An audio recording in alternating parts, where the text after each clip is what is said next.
My ex-wife, 37, and I, 37 male, were together for almost 6 years and had 2 daughters, kindergarten and 2 years older.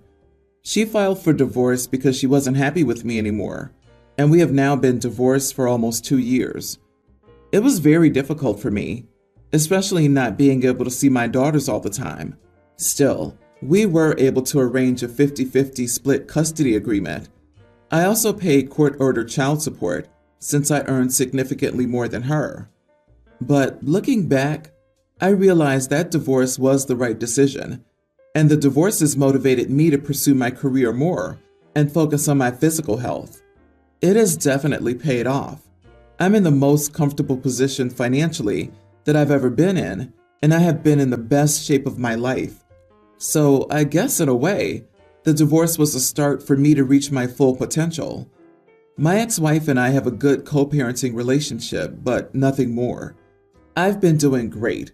So the last thing I want is to have my ex entangled in my life more than she already is. So I only communicate with her about the kids and shut down any attempt of her trying to involve herself in my life that doesn't involve our kids. My ex recently called me and told me that she hasn't been doing great financially and has completely burned through her savings to pay rent and bills on her own. She had to sell her car a few months ago. She said that she's been using public transportation to get to work and pick the kids up from school, which she says completely stresses her out because it's an almost 1-hour bus ride to her work, making her late a lot and having no time to properly do anything besides work and picking up and taking care of the kids when she has the kids.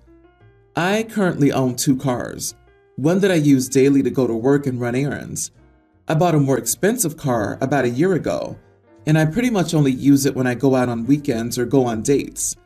Knowing that I have 2 cars, my ex asked me if she could use one of my cars to help her out so that she could have a life besides work and kids. I told her that her being able to have a life besides the kids has nothing to do with me, and it's not my responsibility. I told her that the kids are my only responsibility and that anything else in her life is her problem since I'm not her husband anymore. She told me I'm insensitive and that being terrible doesn't lead to anything. I just told her that the financial security I provide isn't something she has the right to anymore and that she has to deal with her own problems now. Am I the idiot? Edit. Everything our kids need is within walking distance of my ex's place.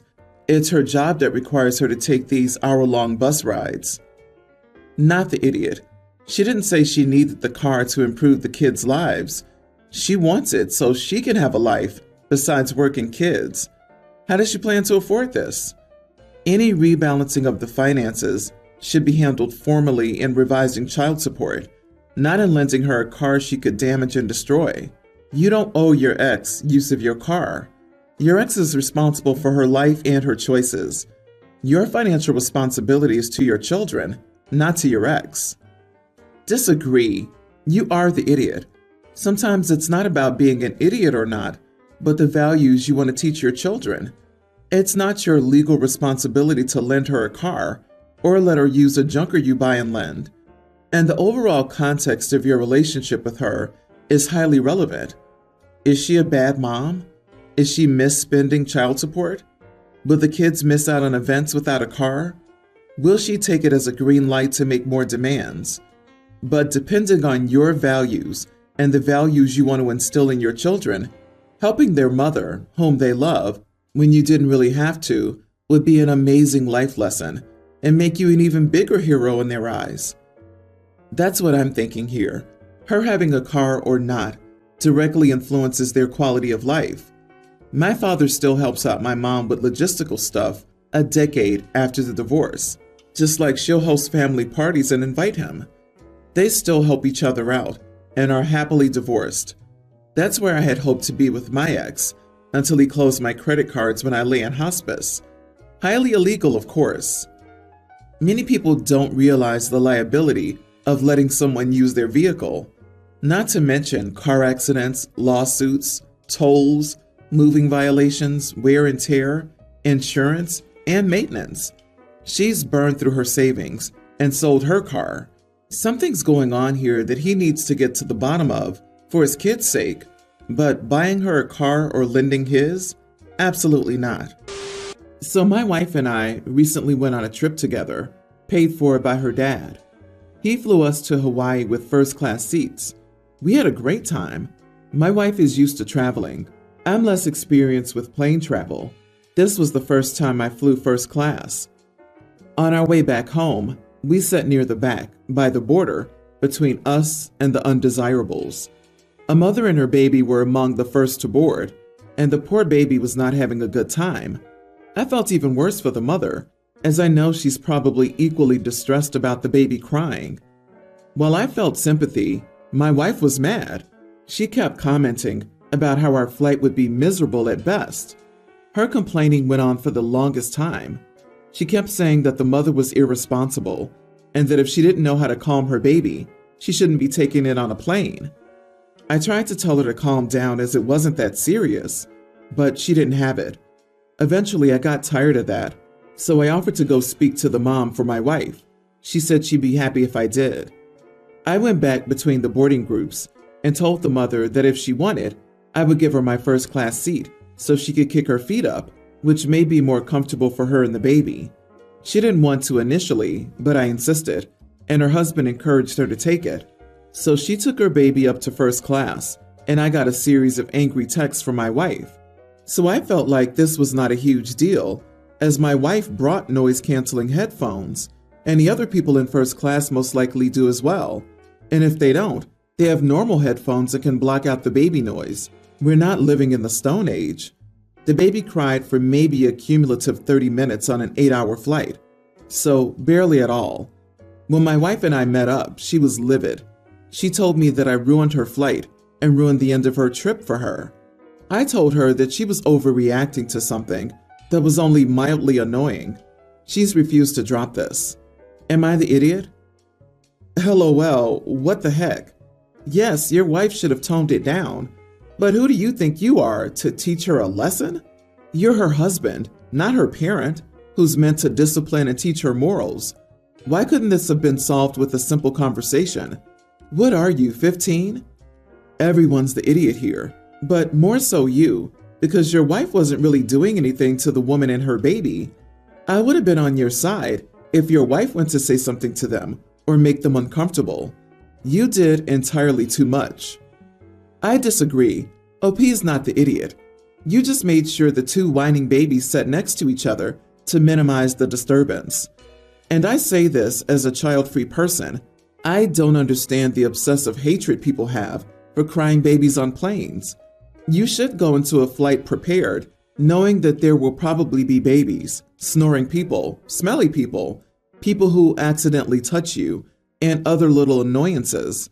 What's more annoying than a crying baby is the grown adult complaining nonstop about the crying baby, which is what it sounds like your wife was doing.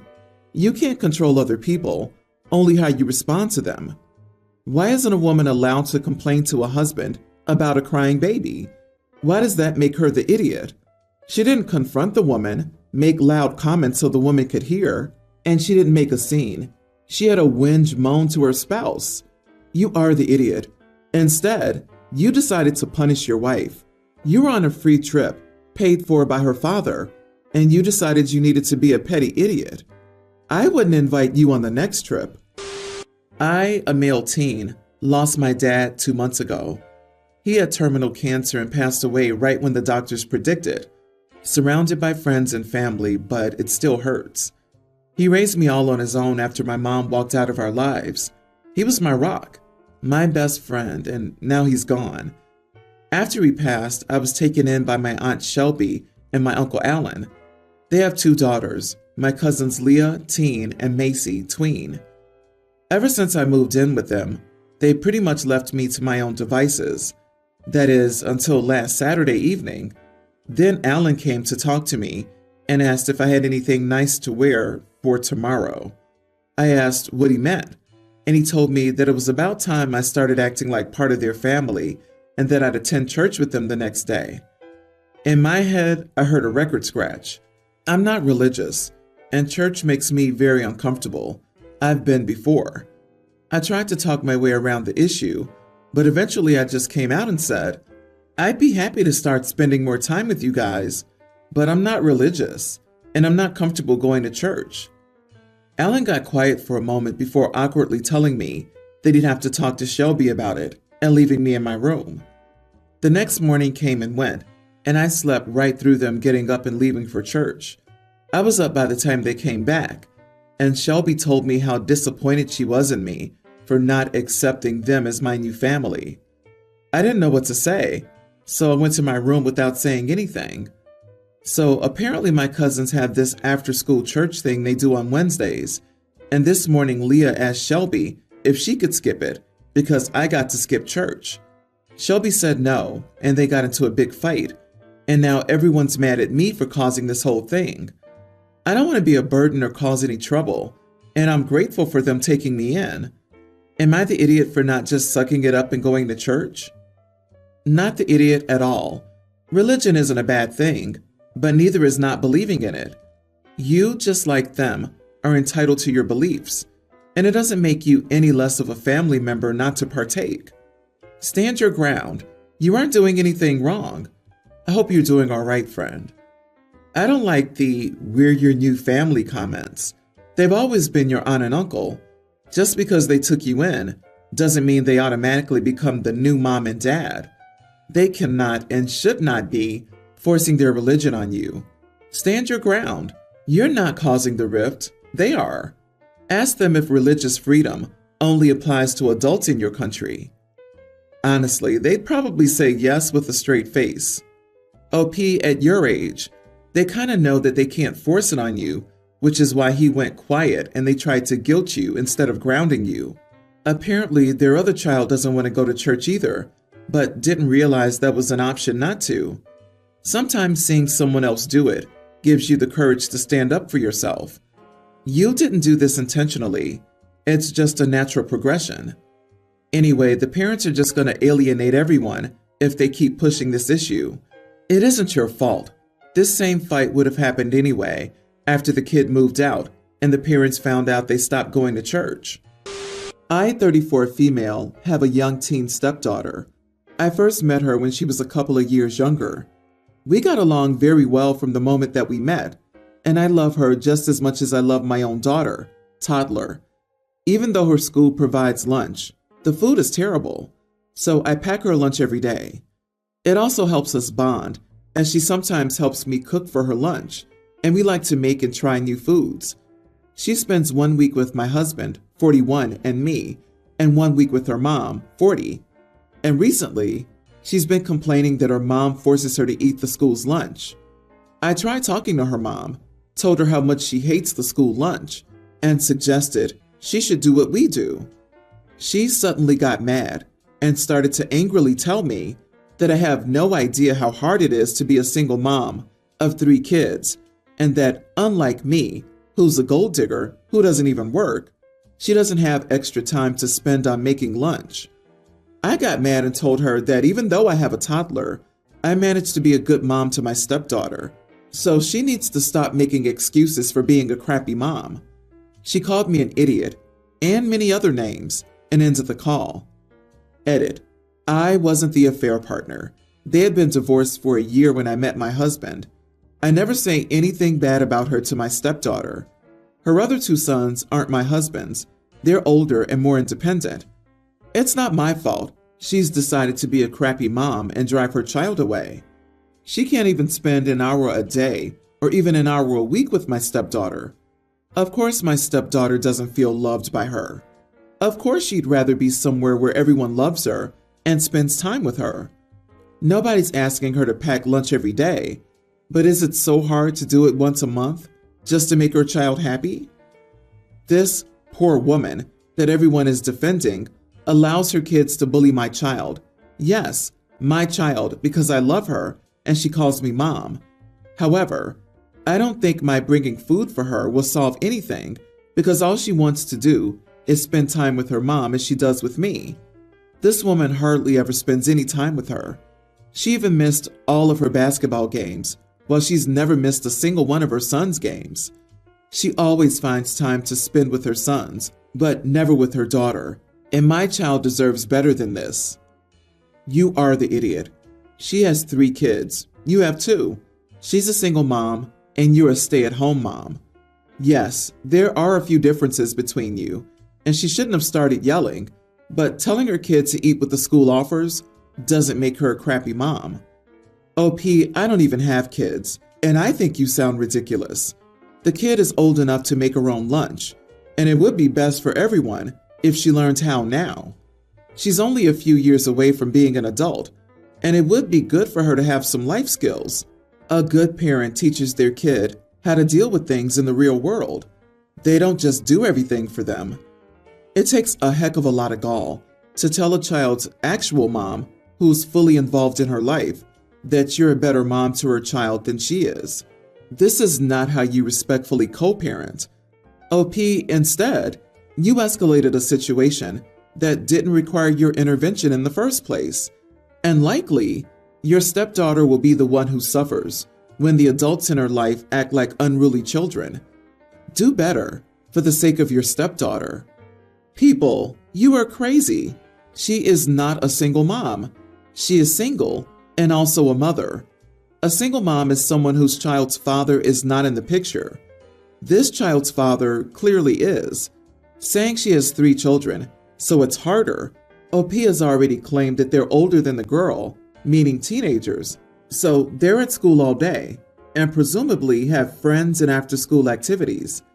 Don't get me wrong, she's a young teen and can make her own lunches for school, but it seems to me from the post for the child, it's more about the time spent together making the lunches than the actual lunch itself.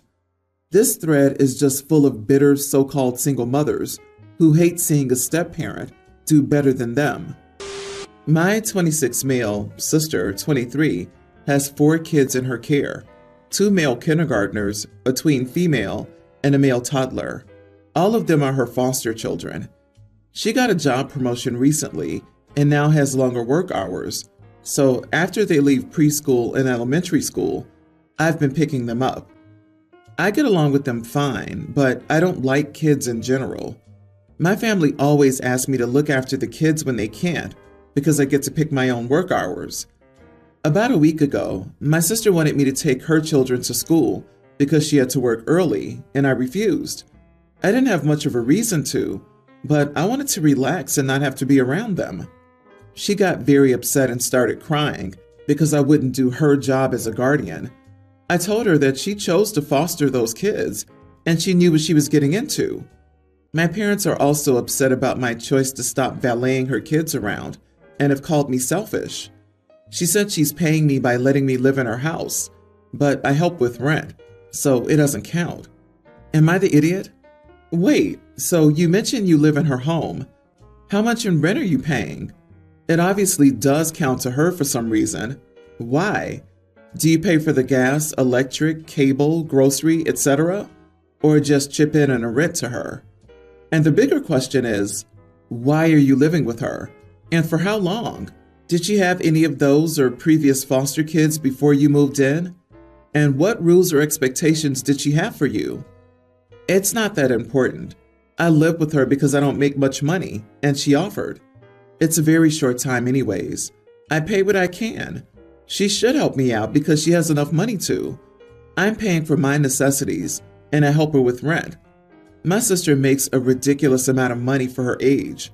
She can afford to help me out. It's unfair to say that I'm making no money. I do make money, just not enough to afford my own place.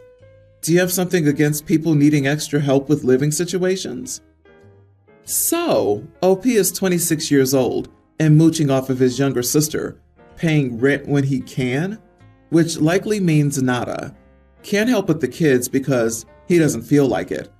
Probably spends the majority of his time smoking weed and playing video games. Get a job where you can support yourself and move out. What an entitled, selfish loser. You are the idiot. OMG, he's actually freeloading off of his sister. He's not much help money-wise, living in her home, and can't be bothered to help her out either. Also, what kind of idiot moves into a house with 4 kids when they don't really like kids? That's like hating rain and moving to Colombia. a country with the most rainfall per year in the world. He's the 5th foster child. She also took in OP. He's living in her home and she's helping him. Dude, no, you're not the idiot for not wanting to be around children. I get that 100%. However, you don't get to mooch off your sister, knowing she cares for a bunch of children, and then complain about being asked to actually do her a favor. You sound entitled and selfish, and that's why you are the idiot.